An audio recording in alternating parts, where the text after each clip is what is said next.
Hello दोस्तों, good morning. आप सब कैसे हैं? उम्मीद करती हूँ आप सब बहुत अच्छे होंगे। मैं भी बहुत अच्छी हूँ।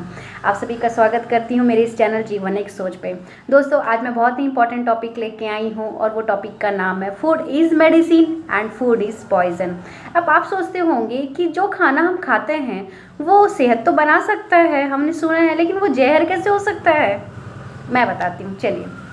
पहले क्या होता था दोस्तों, जब हम आटा खाते थे तो पहले के आटा मोस्टली सबको याद होगा कि वो चोकड़ वाले आटे होते थे, मतलब जो है पीसे हुए आटे होते थे, उसमें बहुत जो है खदेपन होते थे। ठीक है, तो लोग कहते थे कि आटा में जितना चोकड़ होगा वो आटा उतना पौष्टिक होगा। क्यों?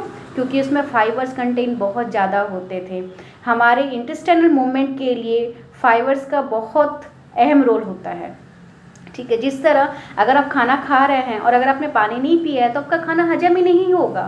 वैसे ही अगर खाना में फाइबर नहीं है तो आपका पेट कभी भी सही तरीके से साफ ही नहीं होगा, जिसकी वजह से क्या हो रहा है, घर घर में कंस्टिपेशन हो रहे हैं। छोटे से छोटे बच्चे, न्यूबॉर्न बेबी को भी आजकल कंस्टिपेशन की प्रॉब्लम होती है। तो क्यों हो रही है? क्योंकि आजकल हम वो चोकर आटा खाते ही नहीं है जिसमें फाइबर होता है।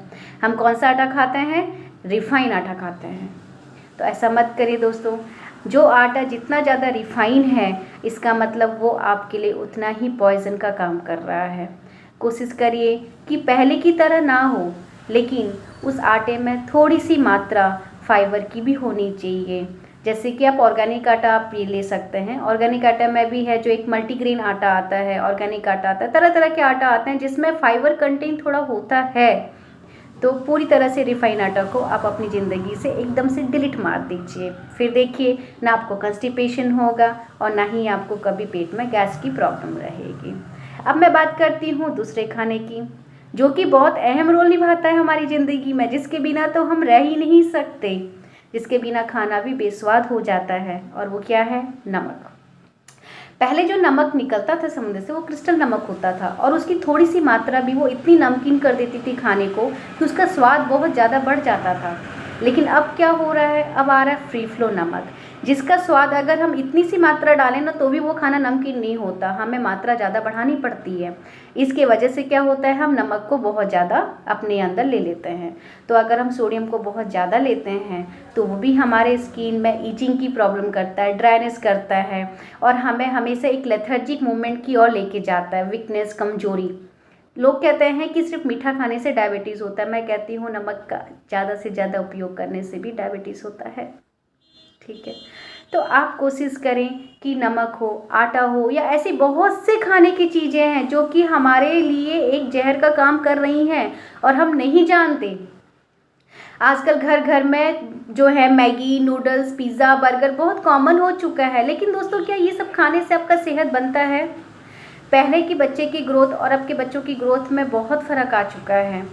आपने जो खाना खाया है, मैं नहीं कहती कि आप पूरी तरह से चेंज हो जाइए, क्योंकि वो होना भी पूरी तरह से हमारे बस में नहीं हो सकता, लेकिन कम से कम हम हमारे बच्चों को वो तो ना दें जो उनके लिए सही ना हो।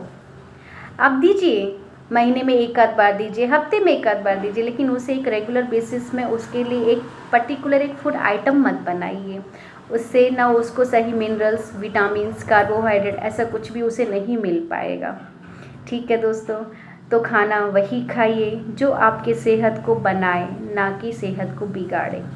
घर में बना हुआ खाना, पूरी तरह से हाइजेनिकली बना हुआ खाना जितना ज़्यादा पौष्टिक देता है वो बाहर के खानों में नहीं होता है।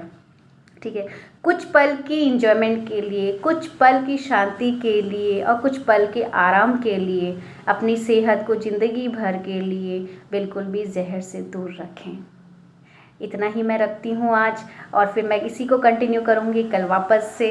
तब तक के लिए बने रहिए। आप लोगों का प्यार मेरे लिए बहुत ज़रूरी है, क्योंकि आप लोगों के प्यार और स्नेह से ही मुझे प्रेरणा मिलती है आगे बढ़ने की और आगे कुछ कहने की। अगर मेरे कहे हुए द्वारा किसी भी शब्द से आपको ठेस पहुँचे तो उसके लिए मैं बहुत माफ़ी चाहती हूँ, और अगर पसंद आए तो उसे प्लीज़ ज़्यादा से ज़्यादा लोगों तक शेयर करें। तब तक के लिए टाटा, बाय बाय।